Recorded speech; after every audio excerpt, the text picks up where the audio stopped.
السلام عليكم ورحمة الله تعالى وبركاته. مرحبا بكم في حلقة اليوم. حلقة اليوم سنتطرق فيها إلى مواقع الإنترنت والجانب الأسود من مواقع الإنترنت. هذه المواقع التي جلها يقوم بتسجيل نشاطات المستخدمين بالفيديو. نعم، فهم يسجلون جميع نشاطاتك على صفحتهم، ما كتبته، ما حذفته، كل شيء يتم تسجيله بالفيديو. طبعا هناك سؤال سيطرح: لماذا يتم تسجيلي بالفيديو؟ يتم تسجيلك بالفيديو من أجل استغلال تلك المعلومات في حملات إعلانية، من أجل أن يفهموا عقلية الزوار، تصرفاتهم، ميولاتهم إلى ما غير ذلك. بل ويمكن أن تستثمر هذه المعلومات كذلك في دراسة شعوب بأكملها. لن أطيل عليك في هذه الحلقة، أدعك مباشرة لمشاهدة هذا الفيديو، ثم يمكنك بطبيعة الحال تجربته بنفسك من أجل أن تتأكد من مصداقية هذا الموضوع. ابقى معي. على سبيل المثال نأخذ هذا الموقع، وهذا الموقع هو فقط مثال من بين عشرات المواقع التي توفر هذه الخدمة.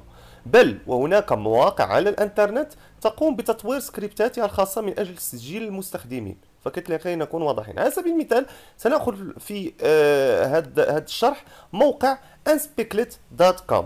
هذا الموقع الذي يوفر خدمة تراي ذا ديمو، تجربة قبل عملية الشراء. إذا نحن كذلك سنقوم بعملية تجربة. لاحظوا معي، هذه الصفحة يتواجد بها الآن سكريبت، وكما ستشاهدون أو كما ستلاحظون فيما بعد أن كل ما أقوم به في هذه الصفحة يتم تسجيله بالفيديو. على سبيل المثال لاحظوا معي، سأكتب شيء على سبيل المثال: hello how are you. اوكي، سأقوم بحذفها وأكتب مثلا أمين رغيب. يعني حتى في حالة إذا لم أرسل شيء أو يعني ما أريد أن أظهره في عملية المسح وإعادة الكتابة، أنه لا تحتاج تخزين ما تكتبه في قاعدة بياناتهم، يعني بدون عملية تخزين. يعني حتى إذا كتبت شيء وحذفته سيتم تسجيله بالفيديو أو سيتم تسجيله. إذا نكتب أي شيء هنا ونكتب أي شيء هنا فقط من أجل إظهار. نكتب هنا، ننقر مثلا على هذا الزر ونأتي لنختار واتش يور ريكوردينج.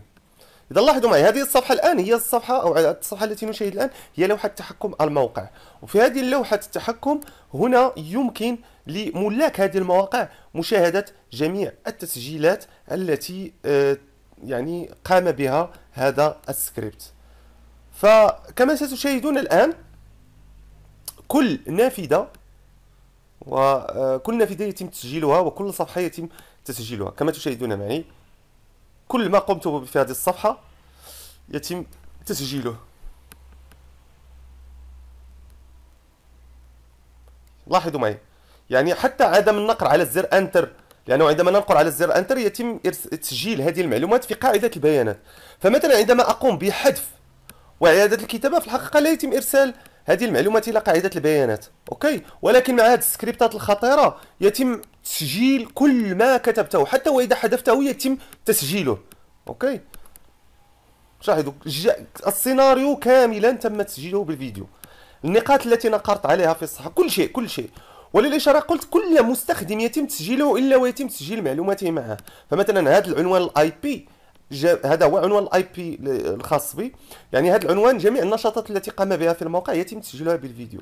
كذلك متصفح الذي يستخدم، نظام التشغيل الذي يستخدم، دقة الشاشة التي يستخدم، تاريخ بدء عملية التسجيل.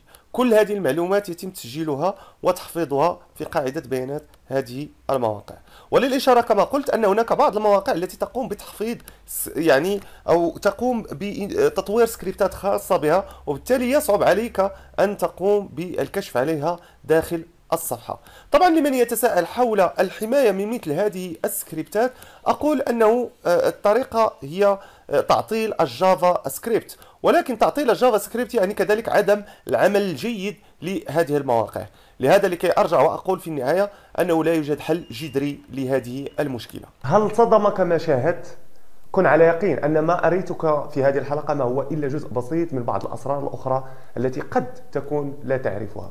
إذا كنت دائما معجب بهذه المواضيع، إذا عجبتك حلقة اليوم، إذا استفدت بشكل كبير من حلقة اليوم، رجاء شجعني، وأنتظر دائما تشجيعاتكم عن طريق النقر على زر لايك وضع تعليق. وفي حالة إذا كان لديك أي استفسار حول حلقة اليوم أو أي حلقة من حلقات مدونة المحترف، أو عندك مشاكل مع جهازك حاسوبك أو إلى غير ذلك، هناك دائما بث من يوم الاثنين إلى يوم الخميس انطلاقا من الساعة 7:30 بتوقيت غرينتش على الرابط tshreeprofessional.com/live. سأكون سعيد بالإجابة على جميع تساؤلاتكم في بث مباشر. غير ذلك يمكنك دائما متابعتي على مدونة المحترف www.tshreeprofessional.com العديد من الحلقات، المواضيع، وكذلك الأخبار التقنية.